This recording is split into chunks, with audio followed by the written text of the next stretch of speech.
wanted you to share how you even got into this work because it's very unique. Absolutely. I mean, trust me, it was never, as a kid, I wasn't like, I want to get my heart broken a bunch of times and then teach people how to navigate through it. Heartbreak coach.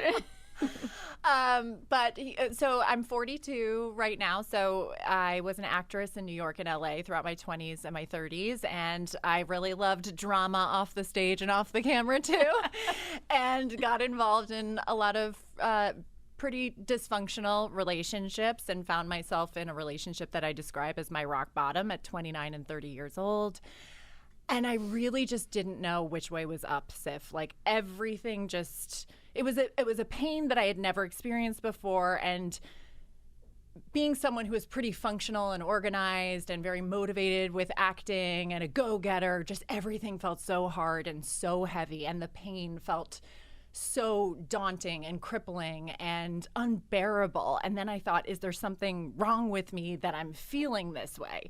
And that it continued and I couldn't let it go. And I was ruminating and, unpacking it and psychoanalyzing everything that happened and questioning things, questioning me, shaming myself for not listening to my gut, and really struggling with letting it go and letting myself go and compromising my values with someone who I describe to be a narcissistic sociopath, leading a double life, denying to me that what I was sensing wasn't true, that I was crazy for believing it, gaslighting is real. And, but at 29 and 30 years old, I wasn't on this like spiritual journey or soul searching path. So I didn't understand what narcissism was. I didn't understand what me being an empath was and how to, manage being an empath, because you can, I don't know if you are or you identify as an empath, but it can also be your superpower. But if you don't have boundaries and if you're not listening to your gut, soak it all in and give to a fault and excuse to a fault. And so needless to say, lost myself, became a shell of a person physically, mentally, emotionally, very underweight. I just could barely function. And I sought out help. I was in New York City when all of that unfolded. But I really was, as I said, an actress, so it was feast or famine lifestyle. I really, at that time, was broke as a joke. I was teaching yoga. So I was a little bit on my spiritual path, but also I was shaming myself because I felt like a phony, because I was showing up talking about cultivating peace on the inside, and I was just feeling like I was dying on the inside. And, then ultimately moved back to LA, found an amazing therapist, really started working on the trauma of that with mindfulness, self-compassion, which really kind of made the yoga teachings more practical for me. But I still kept attracting unavailable men. They were way better than that rock bottom ex. And ultimately, I discovered coaching and just really focusing on how to change my story about myself, change my story about those relationships, and change my story about who I was today and who I wanted to attract next, which is really oversimplifying the way that I'm describing it. But this is a long answer to your question. And ultimately just got my heart broken again in 2017, now 6 years ago. And that was when I was already a coach. I got certified to be a coach. And this was when I was like, okay, I'm in a lot of pain right now, but I could really do something different here. I have the tools, I'm equipped. And I got curious and I started looking into who out there is a heartbreak coach. There must be someone with that niche. And in 2017, Sif, I could barely find anything. And this is only 6 years ago. Now, on Instagram, life coaches, relationship coaches, breakup coaches, finding love coaches, it's saturated out there. But at that time, there was nothing. And I was like, oh my gosh, it was just that aha moment. I'm supposed to be the person to create this. And so I created a process. Just my business just took off. I started writing for Kourtney Kardashian's Poosh and started my own podcast, and then found the love of my life. Only a couple of years later, I was like, if I can do this heartbreak thing, I can definitely find love. And so now I have a healing heartbreak and finding love process. I love that. And I really do think that really good businesses that are so fulfilling and like so purpose driven are usually born from our own needs. So Absolutely. Hearing your story and not only hearing about how you kind of healed from all of the like recovered from all of this, healed from it, and now are in, you know, a healthy relationship, I'm sure it gives hope to a lot of people who may be at that point where they are either hitting rock bottom or they keep attracting the wrong kind of person. So what's interesting about your story is you're saying that you hit your rock bottom relationship and then you had a few more series of heartbreaks before you found a truly healthy, happy relationship.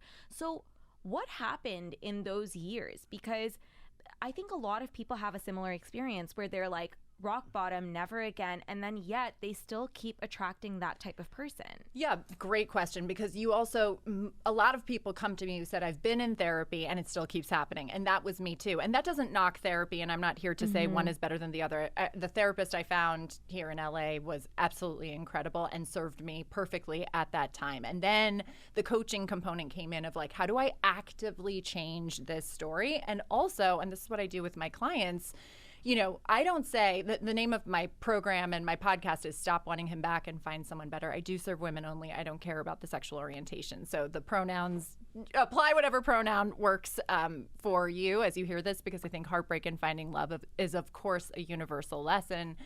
But I don't say stop wanting him back and then find the next person. It doesn't work like that. I can't control that for you. But what I do always see with my clients is, you know, there's a big process in between healing your heart and finding someone better. I teach the falling in love with you component, which again is very cliche. You hear it being overly used in the self-help world, but where have you been abandoning yourself? Where have you been neglecting yourself? Where have you been shortchanging yourself in many different areas of your life? For me, I was beating myself up about my body. I was acting and modeling at the time, so it was a recipe for disaster to really indulge that. And then, of course, artist lifestyle. So I wrestled with my money life. I wrestled with my confidence of, you know, of trying to create a successful career for myself. And then I was doing it with men. And so for me, I really felt like, and this is going to be different for every single person. I have people coming to me that are great with their money life and their bodies and family and friendship and all of that. But there's something going on that's where you're being unavailable to yourself. And we just have to keep healing that and figuring that out. And it might take 2 or 3 more partners or 5 more partners for you to figure out what is the healing lesson here? What is the growth lesson here? Which really requires patience and resilience, right? Because nobody wants to get disappointed again. Have you noticed that when someone keeps attracting like a very specific kind of person, it's on account of certain like toxic patterns or like limiting belief systems or maybe something that happened in their childhood? Like why that pattern? The biggest toxic pattern that I see, which is not your exact question, but this is a perfect example, and it just keeps happening with one of my clients in my group program. She's doing so much work on herself, and I'm just thinking of her because I was recently coaching, but I see this all the time. I did this all the time.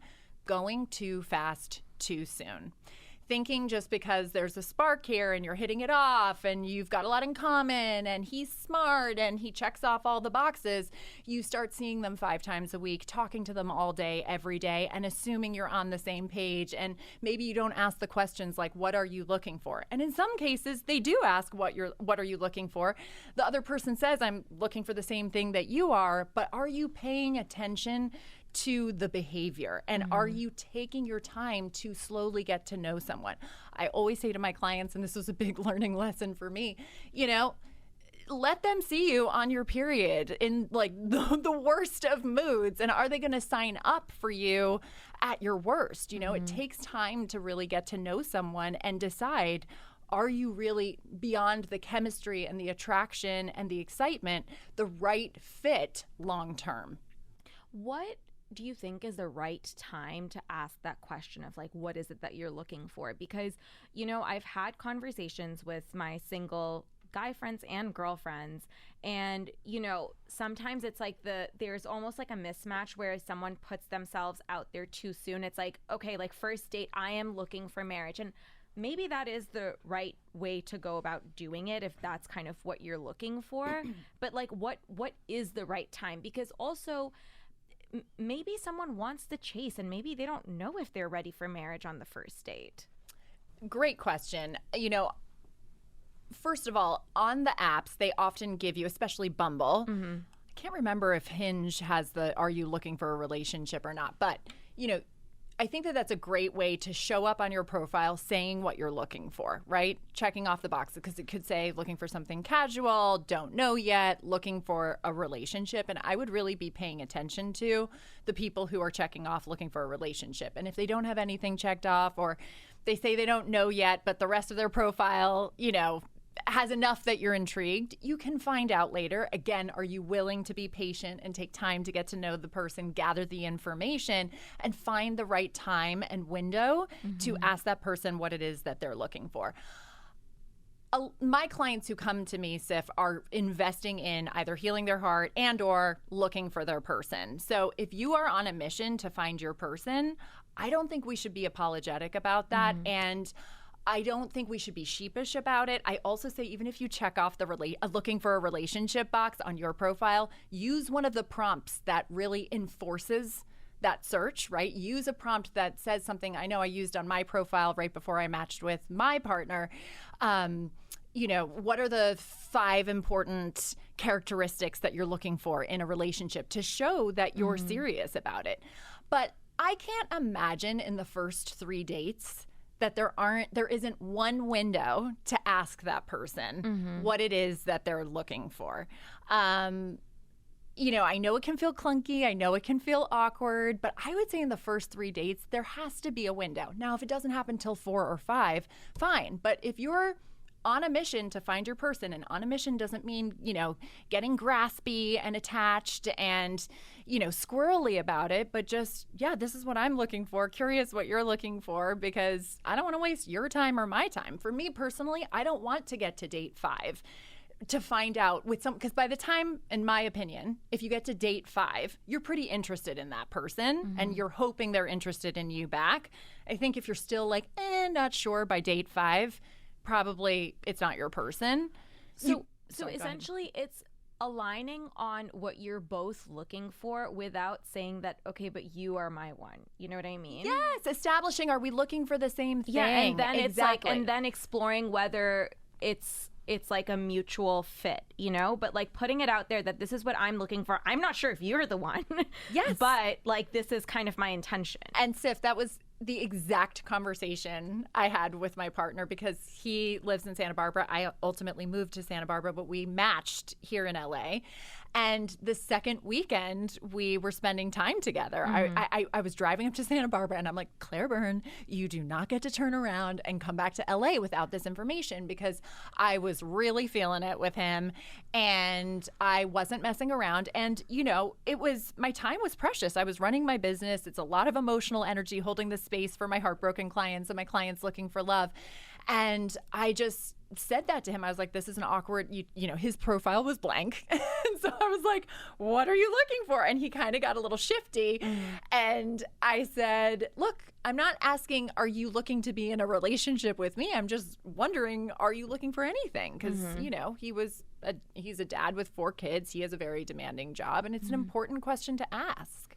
And like, once you kind of got the answer, you were able to move forward, basically. Absolutely. And, I can honestly just say for myself, because I knew I was so interested and the empath in me was so drawn to him, it was an important question to ask. Because honestly, Sif, if he said, yeah, no, I'm not really sure, I'm only like, coming out of my marriage after a couple of years or whatever, I would have been like, this sucks, but I got to go, because I'm so done with like waiting for someone to change their mind. So is that something you recommend then? Like, if someone is like, well, I'm not sure, but I'm like figuring it out, would you say, like, if say, for example, we are in a room, like it's our second date, and I'm like, I really want a relationship, and you're like, I am not sure where I'm at right now.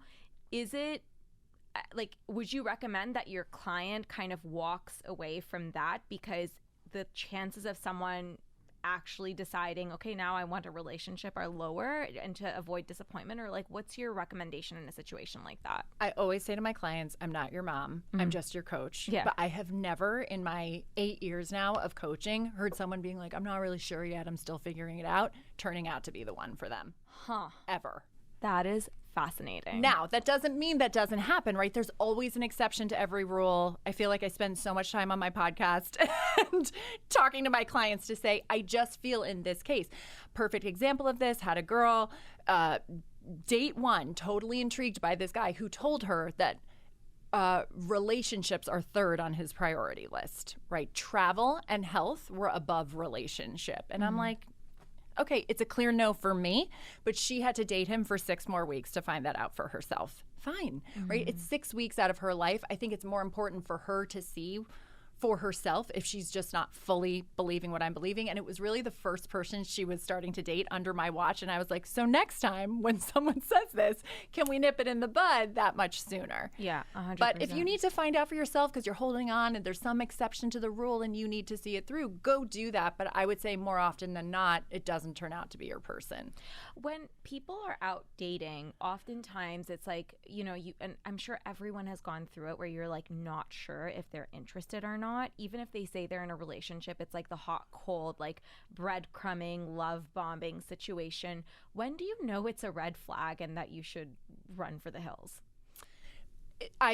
There's so many different circumstances that I could offer, but just the fact that if he is or they are breadcrumbing you, doing the hot and cold behavior, not really sure when you're going to see them yet. I don't care if you have the official label on the relationship. Just that alone shouldn't be good enough for you. I think what ends up happening in my own experience, and I tend to draw clients who are similar to me, is but I like him so much and we get along so well, and I haven't liked this person liked someone in so long, and I want to see it through, but they're literally giving you crumbs and treating you like shit, and you're just grasping on to that little sliver of the good. And when you're doing that, that's when you should know to walk away. And then people say, well, what if there's no one better, right? And what I always say is, you're better. You should love your own company and, enjoy that until you find better. And better is out there, and better will be more available to you when you stop settling for the bullshit. Well, also, I think that oftentimes people kind of use dating as a means to an end and they don't even enjoy the process. And then it's like they're just so, like, the energy they're giving out is like so desperate for the one that, and I don't think that anything works that way. I don't think you can be giving out despo energy and get the outcome you're looking for. I just don't think so. I totally agree. And I actually just wrote an article for Poosh, and it's called Relation Shopping. And people are just like mindlessly swiping, always thinking that there's something better. But I do think that desperate energy does come through on that.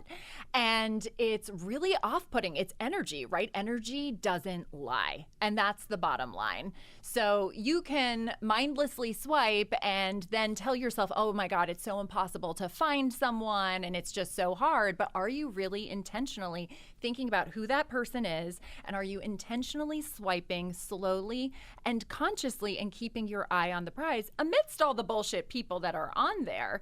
But when you're really slow and intentional, the likelihood is that person is going to arrive. Yeah, 100%.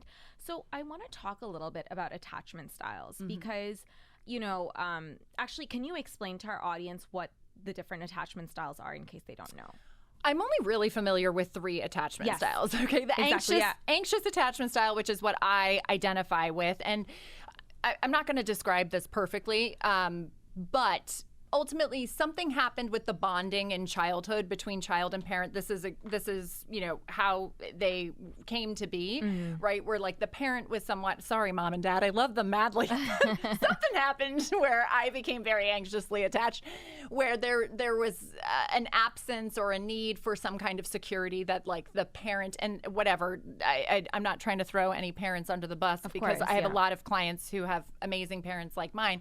I also was raised by Irish Catholic parents. I'm from Ireland. And so I think my love language is very different from theirs, even though the love is undeniable. And so there's something about that absence of them being there in times of need to the point that you feel unsafe. And then the avoidant attachment style happens when, I don't know, they're just shutting down their emotions and detaching because they're not getting what they want. So you have a different response. And so then there's this beautiful dance that occurs between the anxious attachment style and the avoidant attachment style. So on the one hand, I say my rock bottom ex, he was a narcissistic sociopath, I believe, through and through. But then as I started to date and continue attract unavailable people, they were way better. They were good people. Avoidant attachment style, people with avoidant attachment style are good people, but the anxious and the avoidant are like moths to a flame. And so what happens is, when the anxious attachment style person gets really anxious and needy because the avoidant attachment style starts shutting down, it's a recipe for disaster. And then what I started doing as I was working on myself but still attracting unavailable men is then I would be like, okay, Claire, I'm going to stay in my own lane and pull back and just take care of me and come into my body and know that I'm safe. And every time I did that, the avoidant attachment style guy would smell that and then come back. And so that felt really fucked up because, you know, it was like, oh, in order for me to pull back, in order for him to come back, I have to pull back. And it just felt like a game. Yeah. And then the third attachment style is secure attachment style, which is my partner. And I'm always like, God, it must be nice. Yeah. And then he said in the beginning of our relationship, because I was asking him, I'm like, you definitely have secure attachment style. And he was like, well, so do you. And I was like, definitely not. I've just done a lot of work. But my anxiety still came up in that relationship, even though he was consistent and lovely. I was just freaking out because the trauma from the past is real. And when you attract what you want to actually have happen, I don't know if you experience this with your business, right? You start to freak out when it's working too, when so much hadn't worked in the past, whether it's relationships, business, whatever it is. And so now I feel more secure, but I still notice little anxiety, little bouts of anxiety coming up, but I have worked through and healed so much of that trauma that I can manage it, and I can also talk to him about it in a way that's productive and not accusatory or needy or insecure. Just like, whoa, my body just had this crazy sensation when you said this thing, right? It doesn't have to be, you know, I always say trauma can still live in the body, even though we've processed it and healed it, but it can still come up because our brains are crazy. What can we do, like for people who have either the avoidant or anxious attachment style, what can they do to heal and kind of have healthy relationship patterns or optimize for whatever attachment style type that they are? Great question. I think, do you mean for if the two of them are in a relationship together or someone who's separately? single, like someone who is anxious and then person number two, avoidant? Like, what can these people do to attract the right partners and also clean up their side of the street, right? Because it's not just like it's that person's fault. Like, I feel like when dysfunction is constantly happening in a relationship, or you're attracting dysfunction in like partners, that is also on account of like work that you have to do on yourself. Absolutely. So what are things that, First and foremost, for the avoidant attachment style people, and I love that you say it's not one person's fault versus the other, but it tends, for the anxious attachment style, and I speak just because that's my attachment style, it often seems very easy for the avoidant because they can just check out and that's comfortable for them. And when they check out, the anxious attachment style is just freaking out, right? And it's very, very painful. So I just hope that the avoidant attachment style person is wanting to heal and wanting to do the work, because I do believe there were a few men who I dated, Sif, who are good men who genuinely wanted relationships, but also didn't get it. Like, didn't get the emotional needs of myself. And this is what I see happening with my clients. And I don't think my clients are victims in their circumstances by any means, but I see them really actively doing the work, really staying in their own lane, really managing their minds when they're not hearing from him within 5 hours of the text message that they sent that brings up all the anxiety. And you know, the frustrating part can be that the avoidant, even when it's addressed, is like, I don't even know what you mean. So I think for the avoidant and the attachment style people to educate themselves on the other type would be really helpful if you want to make a relationship work, because that's where the attraction tends to be until you ultimately heal that part of you for the most part.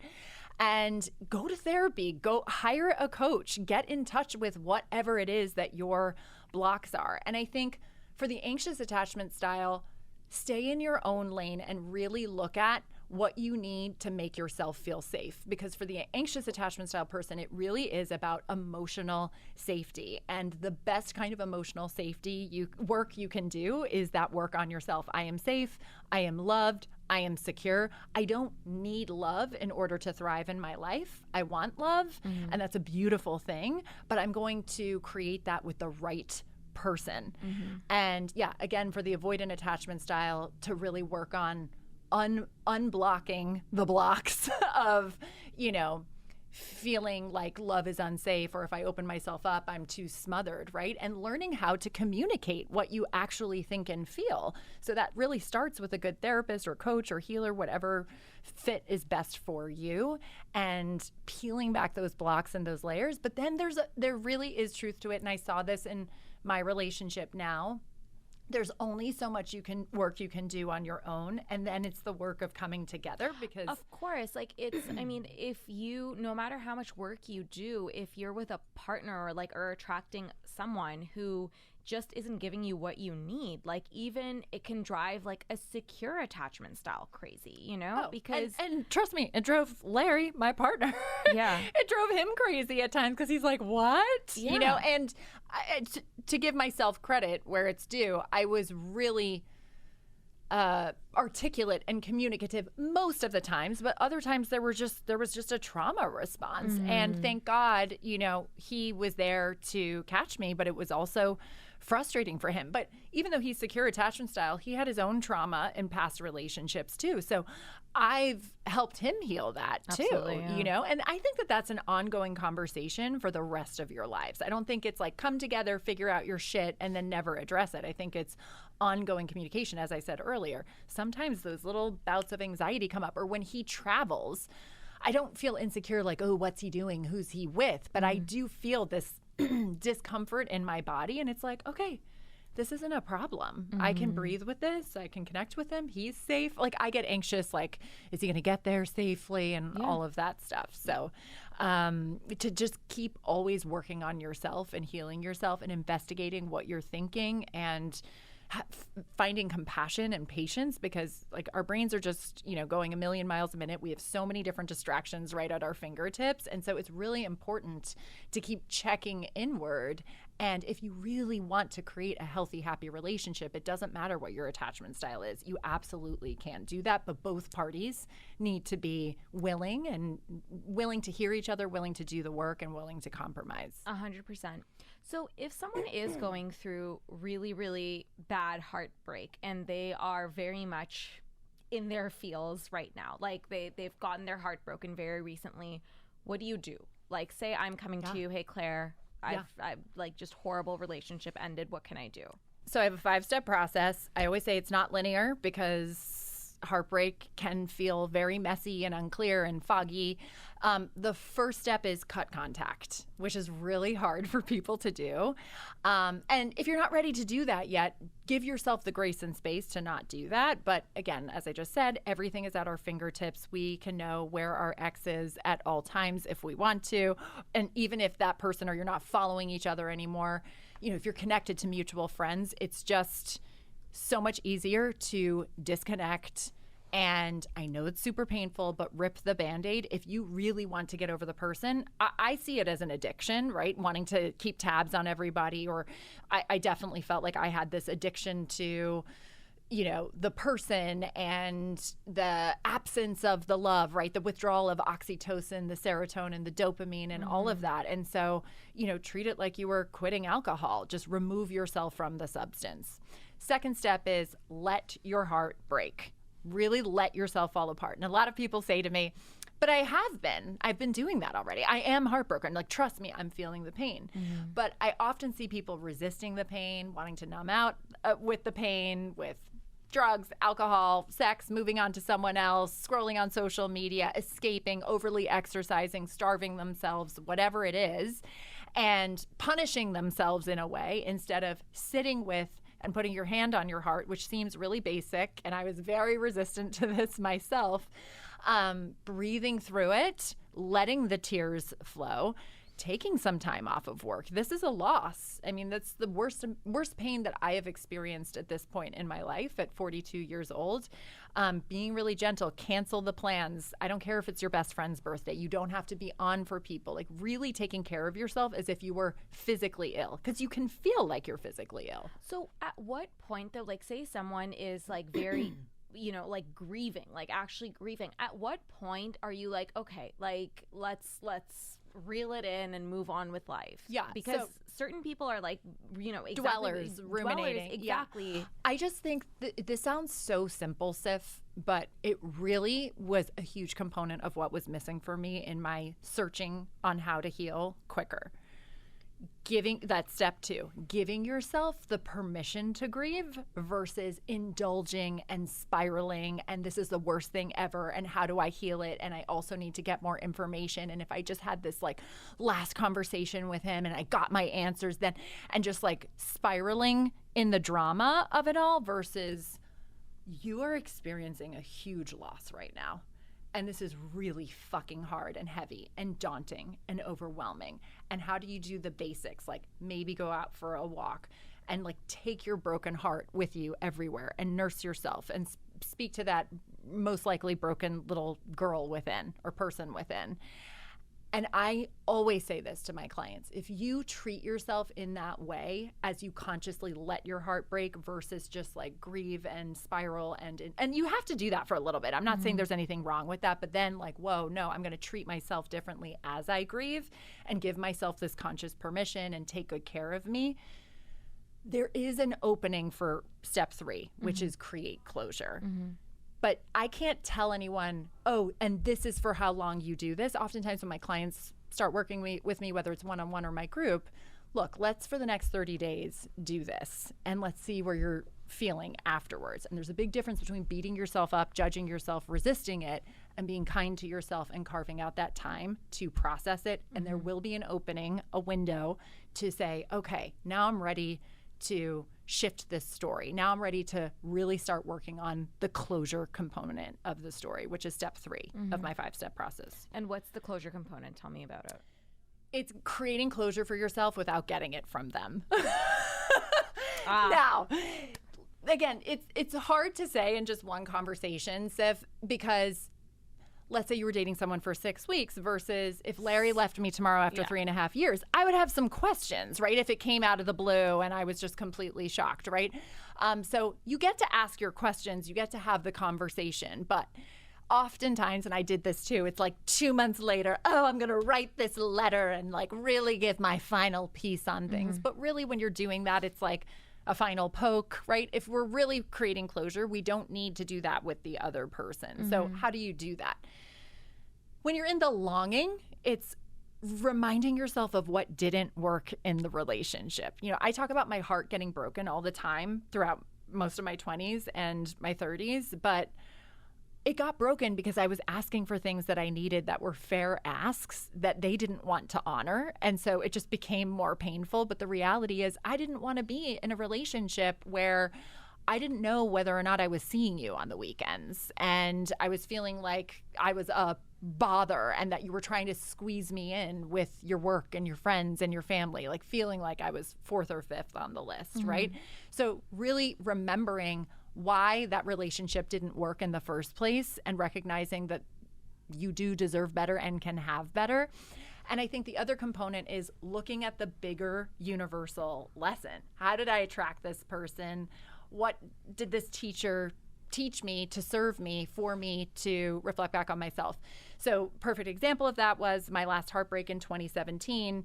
I was building my coaching business at the time. He went to an Ivy League college. He was pretty established in his career. I had a personal assistant job to support building my business. And there would just be these digs that he would make about me being a personal assistant, and his parents would understand better if I was a therapist versus a coach, and just these little subtle digs that were, major triggers for me and my own insecurities. And after that relationship, I was like, I'm fucking awesome. I'm really good at what I do. I dream big, and I am going after something that I know I'm really good at that's taking time, and I don't want to be with someone that's going to insult me and be passive aggressive with me. Yeah. Also, I mean, like those sorts of people who are like, they put you down for whatever it is you're doing. Like, so what if you're a PA or a server or whatever, you know, like if that's what you're doing, if that's where you're content, whether that is actually where you're content or you're doing that to get somewhere else, there should be, I feel like, support from your partner. Especially if they believe in what you're doing, right? I mean, for me, I was in my mid-30s at that point, and anyone out there who has a hustler side job or that's your main thing, amazing, right? But for me, I wasn't thrilled at that point, and I was nervous about, is this business going to take off? And the irony is, he's the one who inspired the Heartbreak business, because I was already a general coach, and after him, I was like, I got to make this Heartbreak, and then it took off. So again, thank you, right? What's the bigger universal lesson when you're creating closure? He taught me so much still. Yes, I was light years ahead from rock bottom relationship at 29, 30 years old. At that point, I think I was 35 or 36. And I still had more healing and love and ownership of myself that I wasn't doing, right? To circle back earlier to what you're saying of, you know, well, why do you then keep attracting when you think you're doing the work? There's just more healing, more growth, more self-love to embody. And you just got to keep your eye on the prize. Do you want to move to step 4? I'll move it along. And then step 4, so we've got 1, cut contact, 2, let your heart break, 3, create closure, 4, fall in love with you, which I touched on earlier. Really looking at your relationship in all different areas of your life with yourself. Where are you at in your career? Where are you at with your relationship with your body? So I have a 75 video course that I give to my group clients and my one-on-one clients, and so they have the breakdown of the stop wanting him back, fall in love with you, find someone better, and just really looking at where can you deepen your connection with yourself, and it could look different for everybody. I also have a video in there about when you don't believe love is in the cards for you, because I think you can date yourself and also work on your belief that love is in the cards for you even before you actively date. And then step 5 is actively dating, find someone better. And I have a whole process for that too. So I want to circle back to step 1, which is obviously cut contact. I saw you take a note there, Sif. I was like, everyone has questions about cut contact. Do you think it's possible to stay friends with your ex? I do, years after the fact. Okay. I think that transition, and also if you want to find love afterwards, so again, this is going to be different for everybody, but I wasn't really interested in Larry being friends with his most recent ex-girlfriend. I just don't think that that's healthy or normal. Like, you were just intimate and romantic with this person not too long ago, and now you're going to tell me that there's like complete platonic energy between the two of you. That's just my own thought on it. But like, I have 2 exes from 10 plus years ago who have circled back into my life in a very organic way, and truly, one of them, we're not officially engaged, but one day we're going to get married. Like, one of them will be invited to my wedding. It's total platonic energy, total respect. And I just think time needs to pass and a disconnection needs to happen. Now, let's say you work with the person or you share a kid with the person. Obviously, you have to work through that, and there are boundaries to implement. And I would never be that black and white about the approach. But I don't know. It doesn't feel clean to me personally. And yes, I have clients where they have, transitioned out. I actually have a dear friend where she's transitioned out of her romantic relationship and they still live together, and they were together for a decade. And so it works for her. But I would say for the most part, it wouldn't be what I would suggest. Yeah. Especially if there's pain or residual longing on either end. That's what it comes down to, right? 100%. That's it. If I think like the relationship has at some point already moved into platonic and you decide to like call it quits, I think that's like a little bit different. And you can talk about dating other people, right? Totally. Like my friend who still lives with her ex. I mean, it's like they date other people. It's not a thing. Yeah. Yeah, So 100%. I mean, that's when you can totally be friends with them. Yeah, absolutely. So we have 2 audience questions. Ooh, I love it. So one of them is, what do you do if you are ghosted? Oh, I have a whole article on this. Well, great. So just read the article. No, I'm kidding. So again, it depends on how long you've been with the person, right? If you went on a couple of dates with someone and they ghost you, it sucks no matter what. But you really got to take the personal out of it, because this is what people are doing. To revert back to another Poosh article I just wrote. It hasn't been published yet as we record this, but people are just swiping through and treating people like objects on a catalog. And so I know that that's painful and that might not be you, but that is what is happening. And so you just have to manage your mind around it.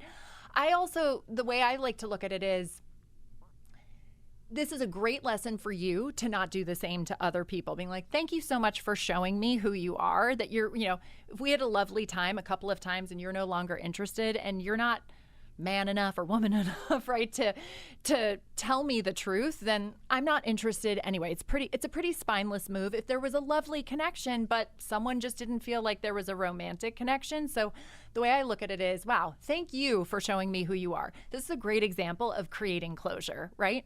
Taking it so personally when someone really doesn't fully know you, and then taking it personally when they're the one that acted like the asshole.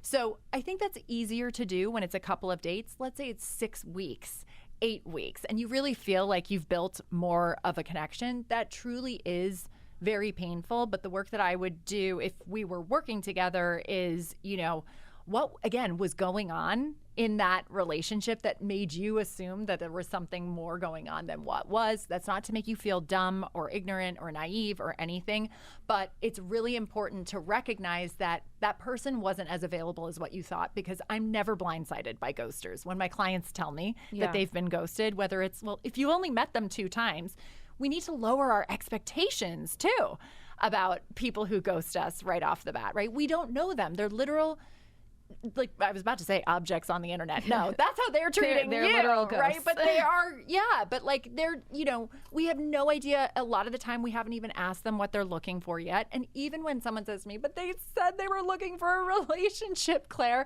I'm like, saying that they're looking for a relationship is different than, that's like saying, I want to be a successful actor. Okay, who's your representation? How many auditions are you going out on? What acting class are you in? Like, what are you doing to make that happen? Desire and making it happen are 2 different things. Yeah, and also I think with ghosting, and I mean, I'm like, I guess I'm lucky because I'm in a very, very healthy relationship. I love my husband very much, but also with ghosting, like anything else that kind of falls apart, I'm like, you should be thankful that this person showed you their true colors before you got knee deep into this, because if they are the type of person who's ghosting, that's what I'm saying. I totally agree. It's like, thank you for showing me who you are. Next. But we have to have the resilience and the grit to understand it is a part of the process. And I don't care if 10 people have ghosted you. Don't let the 10 ghosters stop you from going online, because I found my person online. There's a lot of drama and resistance to going online and doing online dating. But, a majority of them suck. I'm sorry to say, but it's true. I did it for 7 or 8 years. And, but there are diamonds in the rough. And you have to think, like, if you think you're such a prize, then know that like attracts like. But don't let those ghosters dictate your ability to find someone potentially on the apps. Yeah, absolutely. Okay, so the last question, also an audience question. How to navigate dating for those who've never really dated before and feel late to the game? Feeling late to the game is just a story, right? I mean, I have a client and she's a really successful lawyer, and she went from undergrad to law school to then working those crazy 90-hour weeks, and found herself on the apps and found love at 28 for the first time and didn't know what she was doing. And ultimately they broke up, and it turned out that he was pretty emotionally unavailable, and it floored her. And it's like, you are where you are for a reason. So I have a video on this in the Fall in Love with You section of my course, owning your love life story, whatever it is, right? Because some people, like my partner was married for 12 years with kids. What's your story? How did you get there? How did it not work out? Like, owning who you are and where you were and who you were with, And the same for if you were not in a relationship, or for someone like me. I didn't say I love you for 9 years. So my rock bottom relationship was the last time I technically was in love. And it wasn't until 9 years later when I met Larry, it was the first time that I said, I love you. You know, he could judge me for that and say, whoa, well, you don't have experience. I had tons of experience. I was dating lots of people and I was living and learning from it. So I just owned that. I was single at 38 and found him and was just like, this is me and I'm not going to apologize. And it's not like justifying or explaining yourself. It's just when you own your love life history, whether it's existent or non-existent, the right person is going to love your story as well. Also, I think that we put a lot of pressure on ourselves regarding like time and too late, you know, and it's not just exclusively in the love arena. It's like, oh, I'm too late to start a business. Oh, I wish I'd changed careers earlier. And time, it's a construct that you put on yourself, you know? 100%. So when you take that away, I think it's at least one element that you've taken away that makes things easier for you. I totally agree. And I think it just comes back down to what is your desire in this moment? If you have a burning desire for love or to start a business and it's just gnawing at your soul, the timing is perfect, right? Because then that means it's time to do it. And I don't know. My guess is, because you're in your 30s, right? Yeah. My guess is that listener might be younger than me and younger than 38 when I found Larry. And I truly believe, and I know people listening might roll your eyes and say, like, of course you're going to say that after the fact. But I actually was doing the mindset work to call him in while also deliberately swiping and putting myself out there. And one of the beliefs that I imagined I would think, and I listened to your episode with Mimi Bouchard, so I loved that whole, you know, imagining the future and what you would think and how you would feel. And I do a lot of that work with my clients, is he had to show up at this time. And I didn't know when that time would be, right? Yeah. But I thought my thought would be, oh, he had to show up at this time, really trusting in the timing while me still doing the inner work and the outer work. But I really didn't care when he was coming. And, you know, he turned 50 last August. I'm now 42. It's like, I still will have, God pray, if we're healthy and alive, another 50 years with each other. Like, that's still It's a long plenty time, of people. time. Yeah. I mean, there's still moments I'm like, oh God, babe, is this my future? Because, you know, we all have our quirks and, you know, make fun of each other as we're getting older and noticing each other's, you know, little isms. And it's just, you know, if you want it now is the best time to find it and get out of your mind-made story that it's too late, because majority of people got married in their mid-20s, mid to late 20s, early 30s. And also, I always say this too, I have a few friends who got married that young and are very happy. And I don't know, how old were you when you got married? 30. 30, yeah.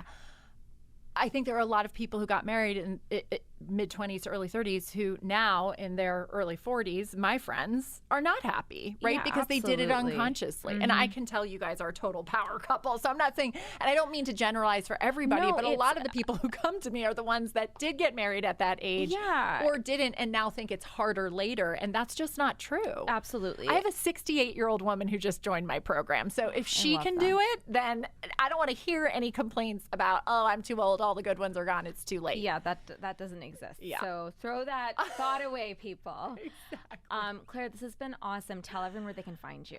Thanks so much for having me, Sif. I am on Instagram at Claire the Heartbreak Coach, CLAIRE. And you can go to my website to find out all about my offers at clairetheheartbreakcoach.com. And I have a podcast called Stop Wanting Him Back and Find Someone Better on all the major platforms. Amazing. Thank you so much for being here. Thank you so much for having me.